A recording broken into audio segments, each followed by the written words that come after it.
Welcome to All Sides with Dan Fisher. Last winter, everyone was talking about the plans to convert the vacant Wonder Bread factory on 4th Street, just north of 670, just north, into an ecosystem for the creative class. Although the pace has slowed in the development somewhat of Wonderland, the team behind it is still on track with an opening date around early 2012.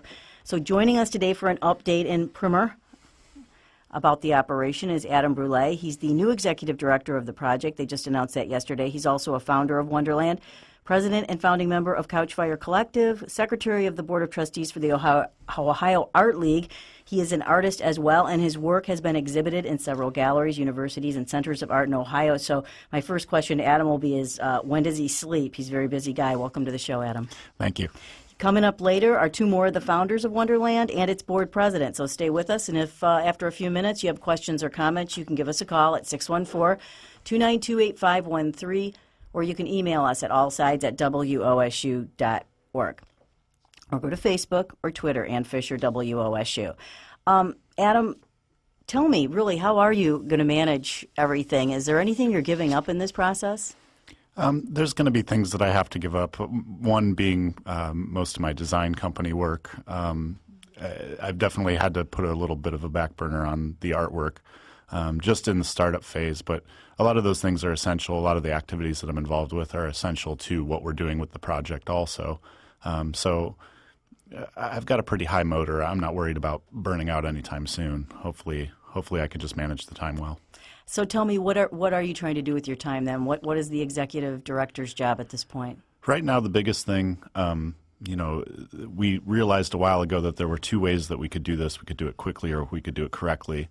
And the past couple months, in this sort of quiet stage, we've been behind the scenes doing a lot of organization and trying to figure out what are our core values and what are we essentially trying to do with the building. Things that when we originally came up with the idea seemed like great ideas, but then we had to formalize them. My job now that the announcement is out, and I've kind of been helping with this along with the other founders, is to organize this and get the vehicle going in a direction so that we're firing on all cylinders, that all the different initiatives that we've started, and that goes across programming and facilities, communications, all of our marketing-driven initiatives, our fund development, and then just general communication with potential tenants and with each other. I'm kind of trying to oversee that and give it direction and form. Originally, you all were talking about a start date at the end of this year, and that's changed obviously significantly. What was the main reason for that? I think it was kind of like this big, oh my gosh moment that we had probably right about the time we bought the building. We stepped back and we said, okay, this is a great idea and we're running really fast. And we brought in this board of trustees, and they really helped us take a second and look at things and have us write things down. And I think all the founders kind of stepped back and said, okay, we could do it quickly or we could do it correctly. And we really need to do it correctly because this is such a big project and there's so many people that are involved in it that we really need to make sure that we're going to do things right. So we had to take a step back and really assess the situation in a really in-depth manner, and we've done a pretty good job of that. And like I said, now it's just a matter of executing all the plans that we've been setting up. Another element that was suggested at the outset and has, I think, been abandoned at this point is starting things up early on in other locations and then bringing them to Wonderland when it was opened officially. That's in our discussions, we've talked about how Wonderland is like a whole bunch of moving pieces all at one time that we're trying to coordinate into this sort of, for those familiar with Voltron, that's kind of what it is. It's trying to get all these different parts that are already working individually to kind of coalesce into one opportunity. So there are many opportunities that are already happening that Wonderland is involved with, things that we're doing, things that we're helping organize, helping promote. It's just a matter of being able to get all those things to exist in one location that is going to take a little bit of time. So there's already ongoing progress. 614-292-8513, or you can email us at allsides@wosu.org. My guest is Adam Brouillette. He's the new executive director of Wonderland. That is the name of the organization that is evolving at the former location of the Wonder Bread Factory. I don't know about you, but I'm still missing the savory aroma of the bread I never eat. Are you going to bring that back with everything else? You're going to have the sign, right? Yes, we are definitely going to have the sign. It's part of the purchase of the building, and part of, hopefully our grand opening will be a relighting of the sign. But the bread smell, we've got a couple different ways that we're going to work with that. Okay. Some of our retailers have come up with some creative ideas, and yes, we get a lot of requests for the bread smell. Okay. If people want to know more about it, they can go to your website and they can look at pictures and that kind of thing. But when you look at where you are in the process right now, how do you measure it for people? You're a third of the way through, you're a quarter of the way through? In some ways, I can say we're halfway there, and in other ways, I could say that we're really just beginning. There are milestones that are set up that in our timeline from now until open, we've kind of started looking at this point right now as the start of a 15-month timeline. That's not to say that there hasn't been a whole lot of work done already, but really in our campaign to open the building, this is kind of a beginning where we're actually going through phases of doing what you need to do to open a building and create the organization. You have been very transparent. I mean, it's been out there from the beginning. You've talked to people openly. You had that big meeting in Grandview Heights last winter, I guess January, February, yeah. Why did you decide to do it that way? Because a lot of organizations play it close to the vest. Yeah, I'll answer. It has a lot to do with the sort of youth, the sort of vigor that we as founding members move with. And it was kind of, there's that moment back when we first got the board where they said, like, have you guys really thought about this? A lot of the things we do, it's not that we don't think about it, it's that we think about it while we're doing it. Mm-hmm. And part of the reason that we had to slow down is that we had to actually think about it the way that an investor would think about it, or somebody sponsoring it or donating to it. There's a lot of advantage to the way that we started things. We were moving quickly and we were making fast decisions, and now we're finding out that investors and people that want to give to the program are seeing that as a breath of fresh air. They're looking at that as like, wow, this isn't being done the same way that everything else has been done, and these guys know how to move and get things done. So we're trying to maintain that while at the same time, with the transparency, make sure that we're responsible about how we're doing everything. Tell us about the team you've put together. Who's helping you? A lot of people, and actually that's going to grow considerably over the next couple weeks. The original founders, there were 5 of us initially, 6 of us initially that were kind of talking about how this project would work. That was the group that launched back in January. Since then, we sort of built a team of people that we knew were responsible business leaders, but at the same time had an understanding of how we move, appreciated the way that we do things. So we have retail specialists and people that have been on boards before, CPAs, developers, people that understand construction, people that understand green consulting, and then with the public, I mean, there's been such an outpouring of people wanting to be involved. We literally, back in January when we announced that we were going to have this involvement form online that people could fill out, we got over 1,000 responses from people saying, I just want to help. And then they listed the ways that they can help. And over the last 6 months, just trying to sort through that and figure out what we have has been quite a task, like very daunting. Have there been any aha moments when you're looking through those suggestions, or at the meeting last winter when like 100 or more people arrived to tell you in person what they thought? Any moments, anything that you gleaned from those that really made a difference?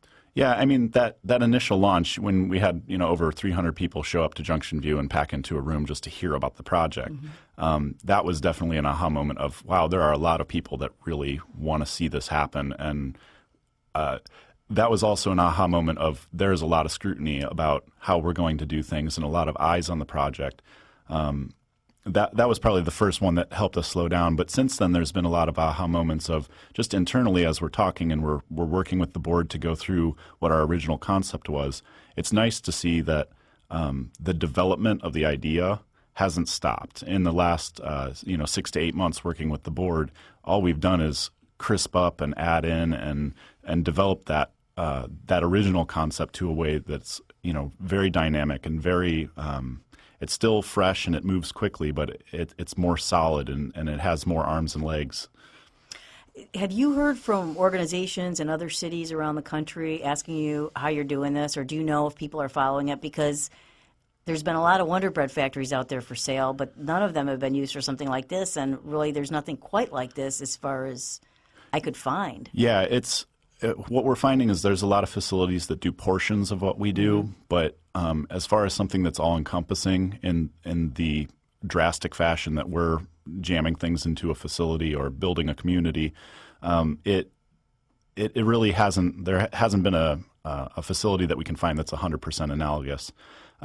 We've been doing a lot of looking at other facilities, learning about ways that other companies or organizations or facilities work. And trying to understand what they did wrong and what we can do right. We've gotten interest from other communities. Mostly we've been talking to places in Ohio that have a lot of interest, locally, and Cleveland, Cincinnati. But there are a lot of other places that we'd like to visit, and we're always asking just the general public for input on facilities that they've been to that they've experienced.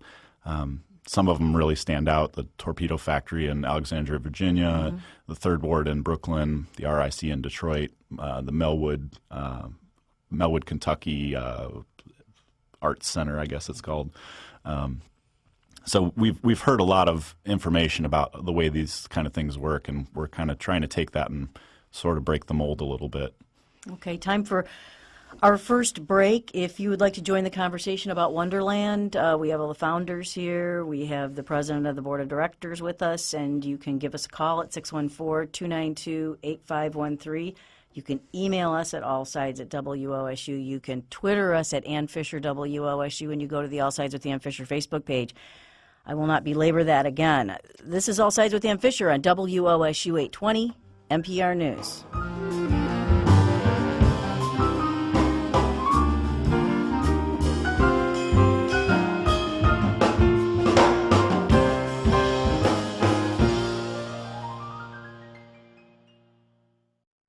State Auto Insurance has supported the quality programming on WOSU Public Media for over 30 years and is now proud to support the Columbus Neighborhoods Project.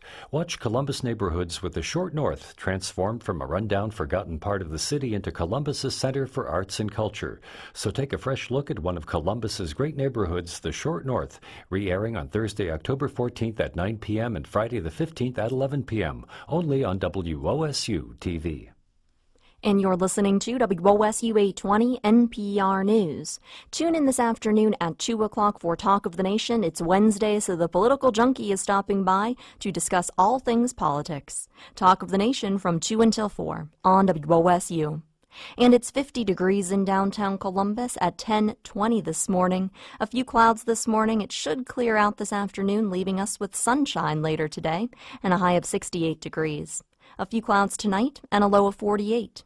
All Sides continues on WOSU 820 NPR News.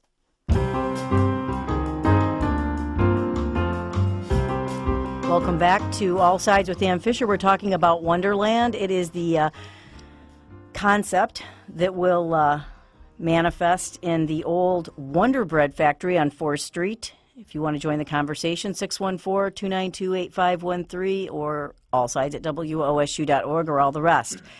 Joining us now are two more of the founders of Wonderland, and it's Andrew Dodson. He is sound engineer, music producer, and entrepreneur. He is president and co-owner of Central City Recording. He's active in the local music and arts scene. He's on the faculty at the Jazz Arts Group's Jazz Academy. He also sits on the board for Music Loves Ohio.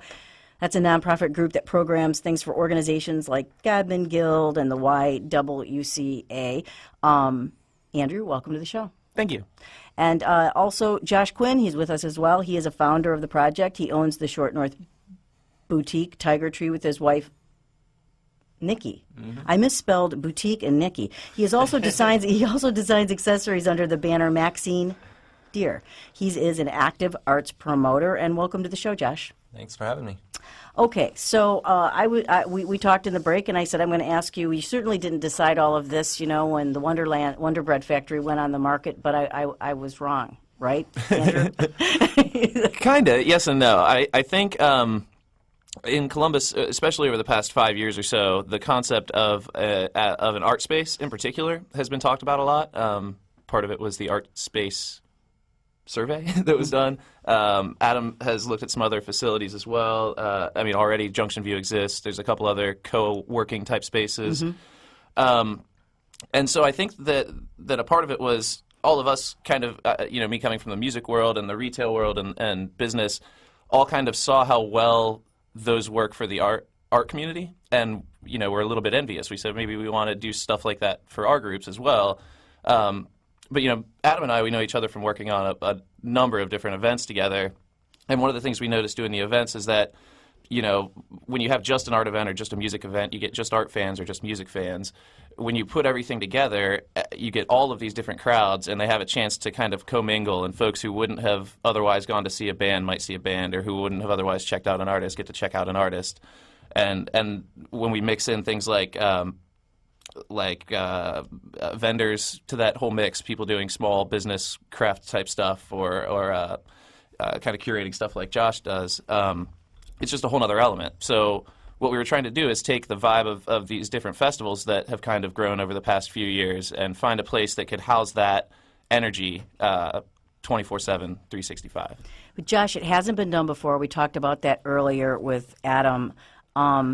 So how do you know, or what's your sense about why this, number one, is needed, and number two, could make it?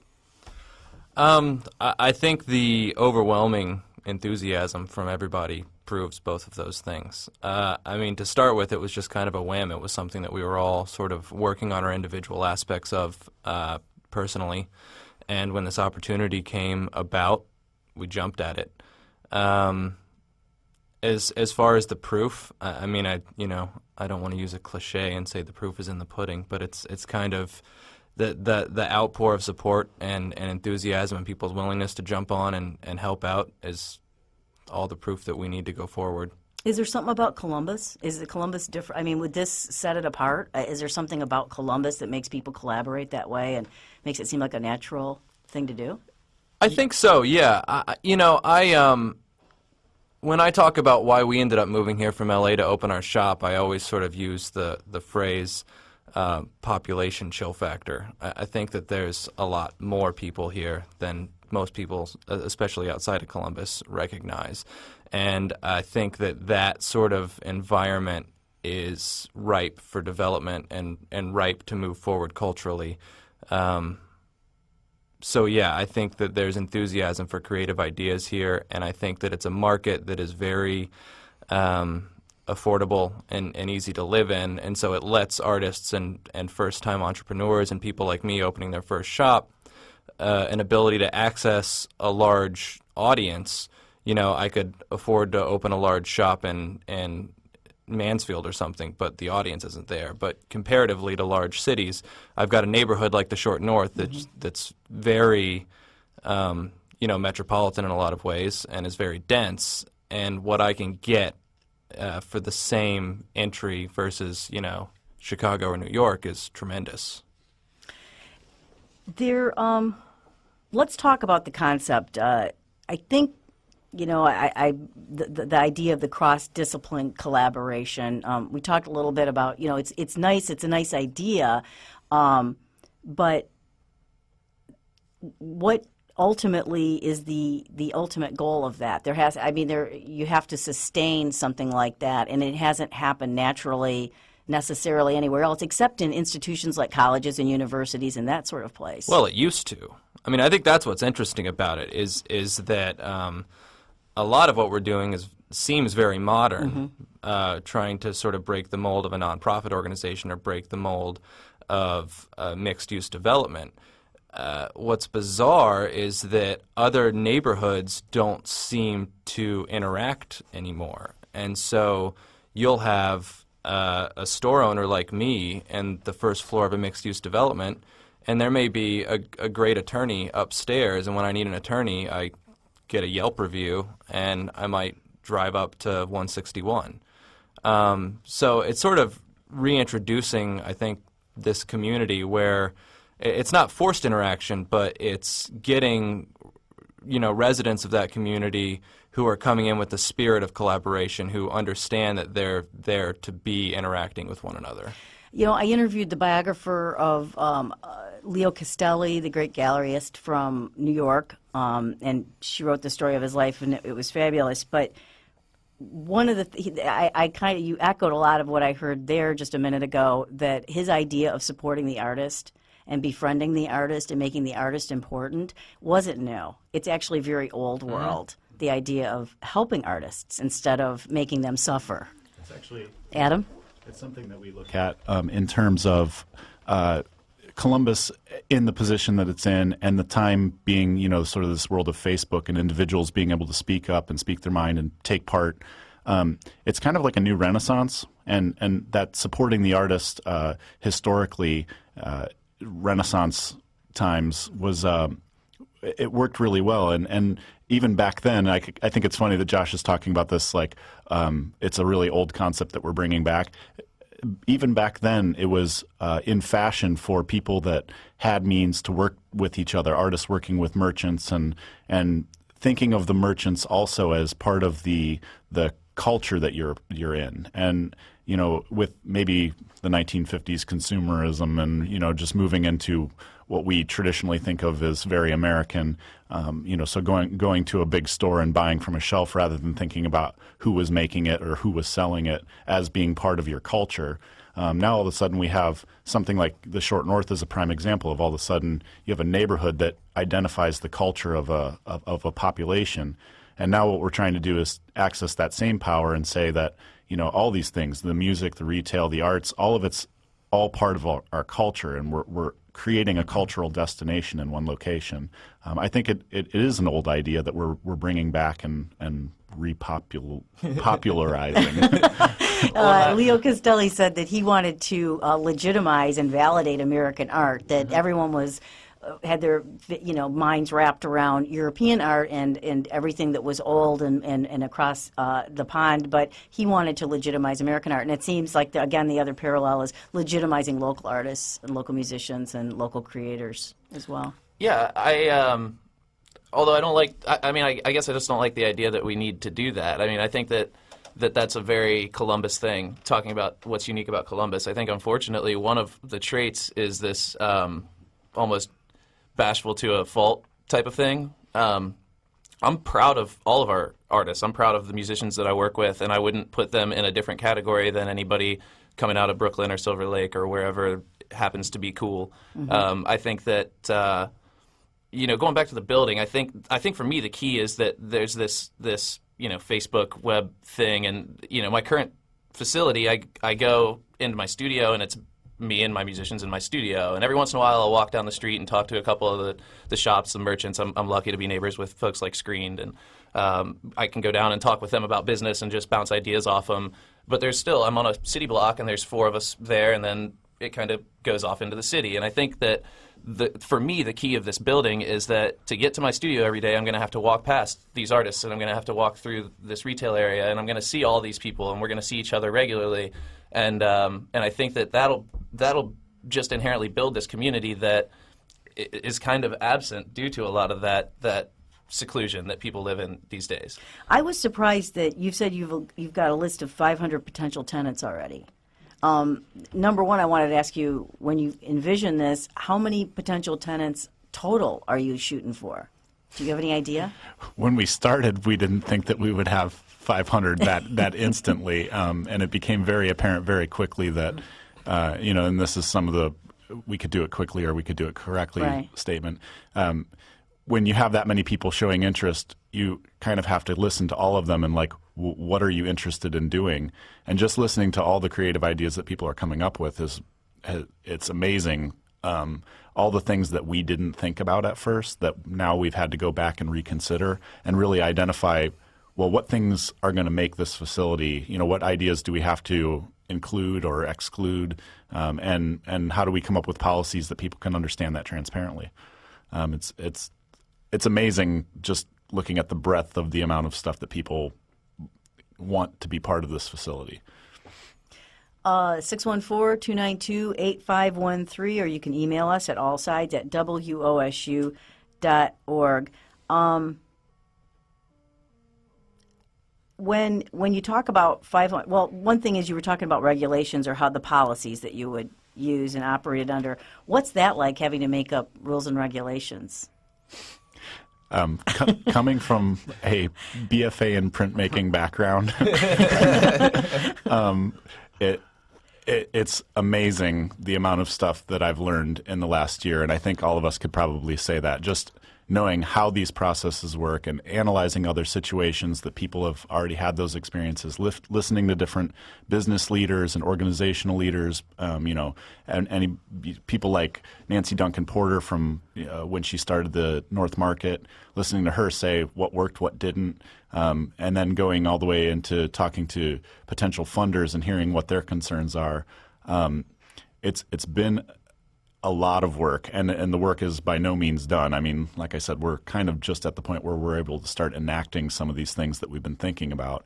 But the breadth of it, there's no way I could say in a 2-minute speech all the stuff that we've gone over and thought about. It's insane. Is there some master list of what you ultimately want to have? Is there some list that you don't want to deviate from? And it's my wall in my studio covered with Post-it notes right now. Yeah. 614-292-8513, or you can email us at allsides@wosu.org. What about relationships with local colleges and universities? Is that part of it? Because you talk about workshops, you talk about kind of a teaching environment too, a learning environment. Yeah, I think a big part of it is an educational component, not necessarily in a here's a classroom, take a Right. course type of way, but we want, a big part of the idea is for retailers to try to help musicians or artists be a little bit more entrepreneurial, and for musicians or artists to try to help retailers be a little more creative and things like that. And I think that it would be a mistake on our part to not include the colleges. I don't know that it'll be a specific programming thing. But clearly kind of the next group of creatives is going to be coming from our high schools, colleges, universities.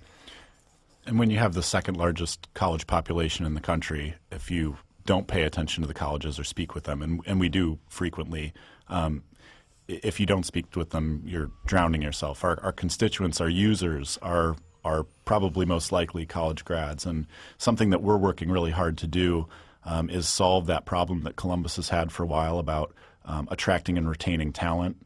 And part of that is understanding, why did people come to college here in the first place, and what's causing them to leave, and how do we solve that so that they stay here? To some extent, we're finding ways to have happen already. And Dodson mentioned earlier, in the last 5 years, this kind of general movement towards people wanting these sort of things. I think that's the core of it, is just getting young talent to stay here.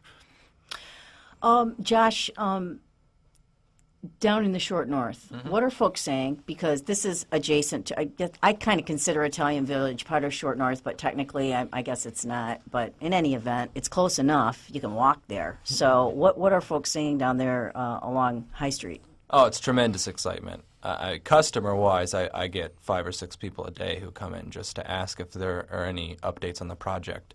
But I think that other merchants realize that something like Wonderland increases the magnetism of the neighborhood. And so we're all very good in the short north of having a collaborative spirit and understanding that you're greater than the sum of your parts. And so having a facility like Wonderland is, when you've got 4 merchants on a block, people will come from a 2-mile radius. When you've got 10 merchants on a block, people will come from a 15-mile radius. When you've got 10 merchants and then Wonderland, suddenly the radius of what people's willingness to travel increases tremendously. So everybody is very excited. They understand that this is a way.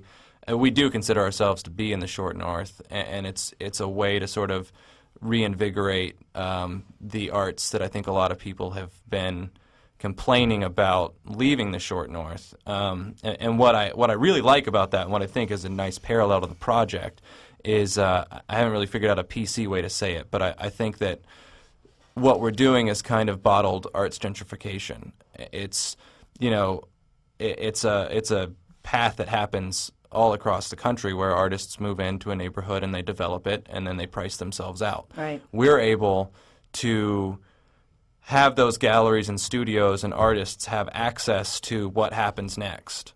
And so we can say, here's this great block of retailers and restaurants and a venue and all of these things that ordinarily you'd love to be in proximity to, but by your own work, you now can't afford to be in proximity to them, and we can offer that.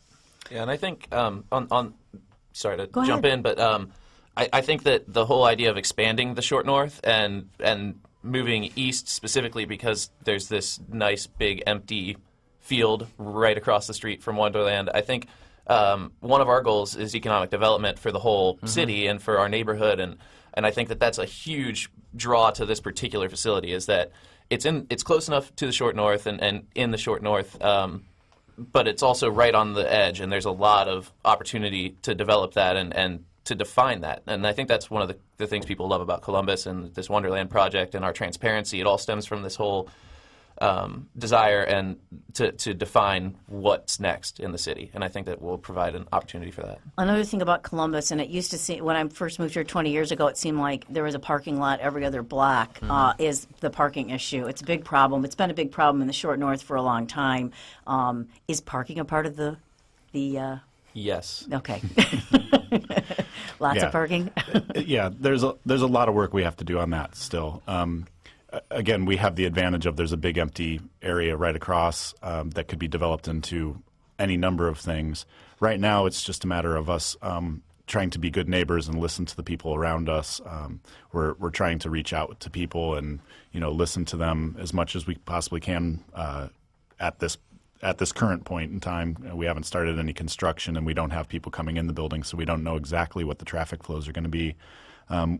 We've talked to some of the area neighbors about how are we going to work once the traffic flow starts, talking with the city about how do we help control traffic so it's not speedy 4th Street going 40 miles an hour and then you got people walking around the neighborhood. All that's going to be a big work in progress, and we have a lot of work to do in that area. Infrastructure development around something like this is often an issue. Are there talks with the city about the infrastructure surrounding?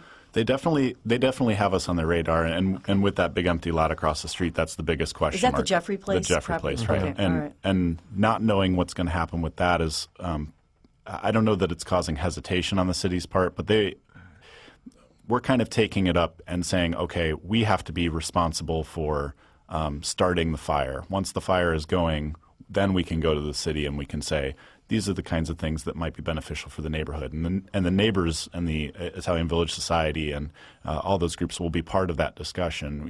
It's not Wonderland coming into the neighborhood and making all the decisions. It's we really want to work with people to find out what's the best mutual solution to the problem.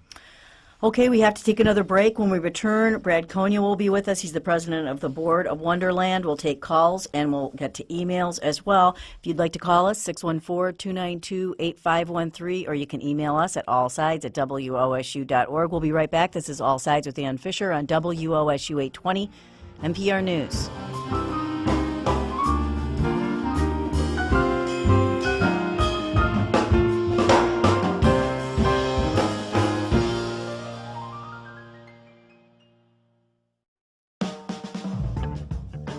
We can be so closed in. And when you listen to WOSU, they address things from more than one point of view. It's a global point of view, and you realize that you are indeed a citizen of the world and not just a citizen of Columbus, Ohio.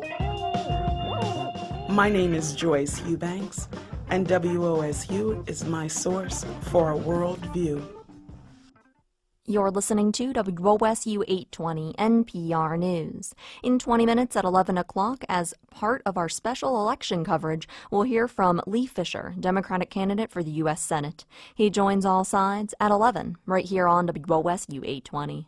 Support for WOSU comes from Global Gallery, a nonprofit featuring fair trade coffee and handcrafts from around the world in the Short North at Easton and in Clintonville Commons on North High Street. Information at globalgalleryonline.org. 51 degrees in downtown Columbus at 10:41. Clouds this morning. It should clear out this afternoon, leaving us with sunshine later today and a high right around 70 degrees. A few clouds tonight, a low of 48, sunshine and a high of 72 for Thursday. All Sides with Ann Fisher continues. This is WOSU 820 NPR News. Thanks for joining us.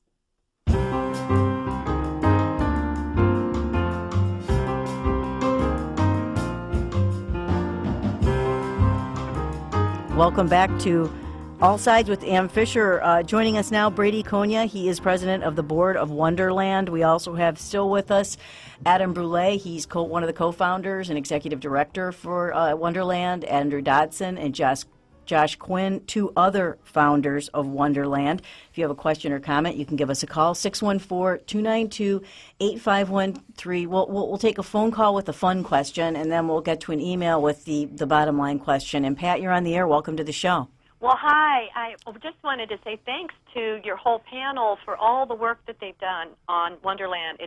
It's fabulous. And I just wanted to also thank Adam for everything he does in the community. He helped us with our Dude, Where's My Hair poster, with a hair theater Well, then flyer. This is the lovely Pat Wynne Brown Yeah. that's speaking. Hey, The hair lady. I'm all for the Wonderland. I really, really am. But I'm a little confused. I may have missed it.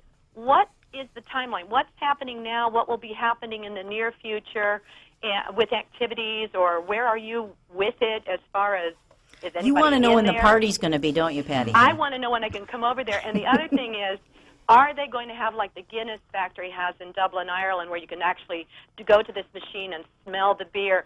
Can you have the bread smell waft through the entire place as we go through it? Those are my questions. Okay. First off, I want to say hi, Pat, and Wonderland is all about hair theater, too, so Yay. Hopefully we'll be able to host you at some point. I'll answer the smell question first. We have some unique ideas that might help bring that smell back. Some of our potential retailers have developed some pretty interesting concepts on how to do that. Great. As far as the timeline goes, Yeah.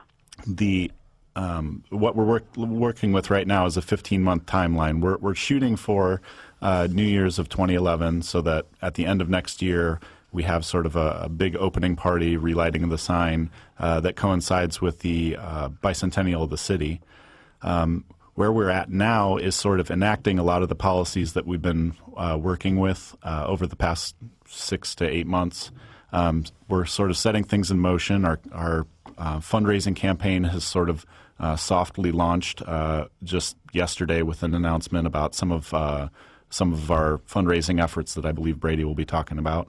And then from this point on, we're going to be reaching back out to all those people that have been waiting patiently on that involvement form, wondering, how did I sign up for something back in January and not hear anything? Well, the hope is that in the next, probably the next month and a half, that we'll be doing a lot of talking with those people, really getting a good idea of what potential tenants we have and how we're going to be completing the construction. We're also in the process of setting up our ways to interview our construction consultants and starting that process. We also have a lot of legal work that's being done. We have a legal firm that has signed on with us and been offering a lot of assistance. It's kind of all the boring stuff that's behind the scenes, and then in the meantime, we've sort of created a couple fun ways for people to interact with Wonderland while we're getting all that stuff done. In the next couple months, you should see a lot more updates as to our progress. Well, I thank all of you for doing this. It's a tremendous asset to our city. I know that it's not an easy road that you've been on. So thank you so much. And I did fill out one of those forms, so I'm happy to help in any way that I can. So thanks, guys. Thank you, Pat. Thanks, Pat. Thanks, Pat. Bye-bye. Bye-bye. We have an email from Stephanie now, and maybe, Brady, you can address this. We got into a little bit at the end of the last segment. Two questions from Stephanie. How do you pay for all this? And will all the galleries and stores in the Short North, Tiger Tree, for example, be relocated into Wonderland? And what will happen to High Street? So we got into that a little bit, but wouldn't it be tempting, I mean, depending on its success, for certain, some places to move out? I think that's a great question. In our early introduction, that I not only work on the board, but I'm also a small business owner in the Short North. Actually, just recently opening this summer or this fall. I think is that the West Spirits? Middle West Spirits. Middle West Spirits, right? Yes. I think what we're trying to create at Wonderland is something that is distinctive and unique, and it's not being designed to compete. To Josh's point, it's not being designed to compete with the offering on High Street. And when we talk about High Street, whether it's spanning from the Arena District to South Campus Gateway, I think there's a recognition for retailers and homeowners and property owners there that there's room in the neighborhood for an opportunity to, I guess, grow the offering. Right now, at the south end of High Street, we have a fairly developed, high-end, high-touch feel retail and mixed-use development plan. At the north end of the Short North, it's a lot more accessible, it's younger, it's more affordable. And then just beyond that, getting to South Campus Gateway, it translates or transitions into basically a university demo. And what Wonderland will do, I think, is basically offer an entry point for people to all three of those neighborhoods. I think what attracted me to the project very, very early on this last winter was the fact that it is an economic development driver. It's not just about creating something that has a cultural impact for the city, but it's about actually putting people to work and pairing kind of this aspirational artist with the people in the community that can actually help create activation and sell those products and services. And I think that's good for the Short North. I think it's good for the city. And living, owning mixed-use property in the Short North, living there, owning a business there, I couldn't be more excited about the kind of clientele, not just people that love art, but people that love Columbus and want to see something new and different, something that I think organically has manifested into something that is kind of quintessentially the identity of Columbus. When we moved here, it's the very first thing that we noticed that Columbus is very good at incubating. It's very good at incubating and innovating. And I always laugh when I hear these conversations and debates about this identity crisis, because I'm like, it's right in front of you. Mm-hmm. And Wonderland, again, so organically manifested from the grassroots, exactly what the city has been trying to put its finger on, but in a way that, programmatically in a way and structurally, that isn't meant to be continually looking for handouts. I mean, we live in an environment, and certainly a state, that's both manufacturing heavy and agriculturally heavy. But not heavy on either, or at least particularly manufacturing as it would like to be exactly anymore. But the coffers are low, and I think that the climate for giving is also low right now. There's a fatigue out there for giving. People are trying to make ends meet. And what made this project so interesting to me is that not only tapped into something that was authentically Columbus, this idea of incubation and innovation, but in such a way that it is sustainable and self-sustainable, that it's about putting people back to work, filling those coffers again, and kind of extending that story of what's uniquely Columbus. Well, how do you pay for it then? Because when you're talking about keeping rents low so that artists and people that don't have a lot of money can afford to work there and trade there, how do you generate the revenue that would sustain it in the way that you would have to in a place like that. Well, I think what we've kind of tapped into, it's going back to the nature of what we're trying to do. There's a very traditional element to what we're trying to do that looks and breathes and sounds and smells like a traditional nonprofit, and we do that because there are certain regulatory and legal responsibilities that a nonprofit has.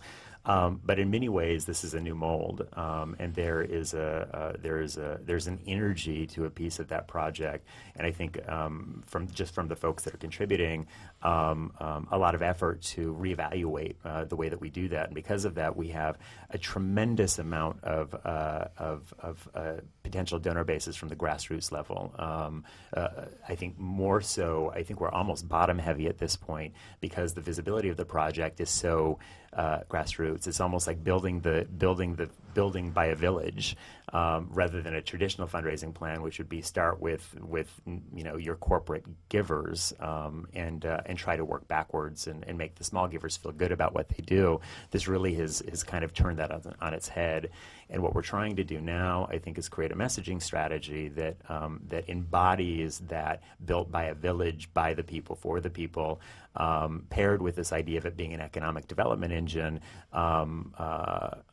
as well as a gateway for attracting and retaining young people in Columbus to activate the middle tier and the high tier givers. So the requirements of folks that want to give a substantial amount of money don't change for an organization like ours just because we want to break the mold. We still have responsibilities to be transparent. We still have fiduciary responsibilities to ensure that we're getting into agreements and building a structure that long term will be sustainable from a financial feasibility model. But I think again the story is very different, and the story is activating at all three of those levels. Okay. That allows us to fundraise from the base as well as use traditional methods through development and grants, discretionary funds. So your traditional big givers, though, your investors, the big investors that you're looking for, will have to be completely on board and conceptually. It won't be just necessarily just about making a buck. I mean, they have to care about, But from where they're standing, we want to show that we can operate in the black.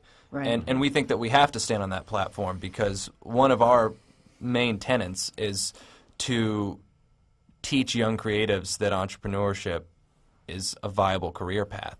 And we don't feel like we can do that if we're not ourselves viable. Mm-hmm.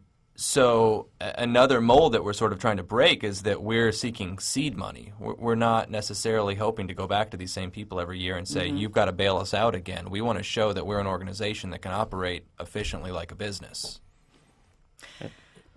I was going to say, in fact, when the board was first developed last March, I think there was a little bit of shock and awe with those of us that came in after the building had been purchased for what had actually been accomplished. But part of it was that it actually felt a lot more like a startup, a traditional startup, than it did the beginning of a nonprofit. And again, I think that goes back to why. While we've been incredibly transparent, we've also been a little more quiet the last 6 months because it's been taking a step back and saying, how do we put together the infrastructure of an organization that's able to manage the 15 heads of the business. But I think our meetings and our conversations are much more in line with what you would see in a Tech Columbus than you would see at a traditional nonprofit organization. Yeah, when you first started out, when the conversations that I was hearing and whatever kind of vibe I was getting from it was, I wasn't sure it was a nonprofit. I didn't know. It wasn't clear to me at first. Let's talk a little bit more about the architecture. There's architectural renderings on the website now. The first impression I got was, didn't we just tear something like that down the street? It's a big brick building with hardly any windows except at the very top, I think. I might even be wrong about that. It reminded me of City Center, and I'm wondering about what do you think about how do you make that building interact with the community around it, because that was the big flaw. Well, part of it a Lazarus in. Yeah, we're not going to put Lazarus in. And an arch thing, something to walk over the street with. The building is actually it's surprisingly airy, I guess is the right word inside. There's actually running the whole length of the building parallel to 4th. There's for the bottom floor, there's a whole row of skylight type windows that aren't visible from the street in any way that really serve to open it up. all of the glass on the front, on the 4th Street side of the building, is going to go from glass block that's a little more opaque to traditional store window, so that we will hopefully will have visibility for our retailers on the front part of the building. And our designers, the folks, Barat and Bhakti from BBCO, they did our initial renderings, and their vision and their take on our vision was to create kind of a city within a building almost. They pictured it like laying it out like a town, and I think that a lot of their vision served to take the parts of the building that, like I said, weren't immediately obvious, that it was kind of open and airy feeling, and just enhancing that vibe. So I think it's going to be very, very far from City Center once everybody gets a chance to come in and see what's actually going on. I think the other component of that is that it is Italian Village, which is it is a protected historic district in the city, and there are very specific guidelines that we have to follow in order to be in compliance with what the commission wants, and all of our ideas are presented to the city. They are defended. There's a commission that reviews that, an historic preservation officer, and you'd be amazed at how many folks in the neighborhood in the city actually love the building just as it is. Now, our hope is that over time, as proof of concept, we're able to refine and fine-tune that, especially on the 4th Avenue side where our retailers are at. We have an email from Mike. He writes, if you do not already know about it, I'd suggest checking out the organization Hiroshima Mon Amour in Turin, Italy. Excellent, thank you. Thanks for the heads up. They are housed in an old school building. They were able to work out a deal with the city for a very low lease. They run 2 galleries, a radio station, a cafe, and a performance venue. And then from Twitter, they write, I am listening to the Wonderland guys on the radio, and I can't wait. I wish it was open now. Hurry up, boys. We do So, too. Is this well, I guess fundraising, real quick, we don't have a lot of time, Adam, but can you just tell us what you are doing with fundraising? We just have about a minute, and we'll post everything you need to know about it on wosu.org/allsides. We have 3 main fundraising initiatives that are helping us sort of start some of that seeding that we were talking about. The biggest one, and I encourage everybody to get online every day. You can vote twice a day. We are up for a Pepsi Refresh grant. You can go to refresh everything /Wonderland, and that could be up to $250,000 for us to fix up the facility. We also have an event on October 17th that is a food court where we're asking all the different food carts in town to show up to our parking lot. And then we also had a design competition for T-shirts, and we're going to start selling those very shortly on our website and at the food court event. And they'll be at Tiger Tree, Middle West, and Candle Lab. Tiger Tree. Okay, well, we'll have links to all of that stuff if you want more information. Thanks to Adam Brouillette, Andrew Dodson, Josh Quinn, and Brady Konya for joining us today. I appreciate it very much. Thanks for having us. Thank you, Ann. Thank you. That's all the time we have. This is All Sides with Ann Fisher on WOSU 820 NPR News.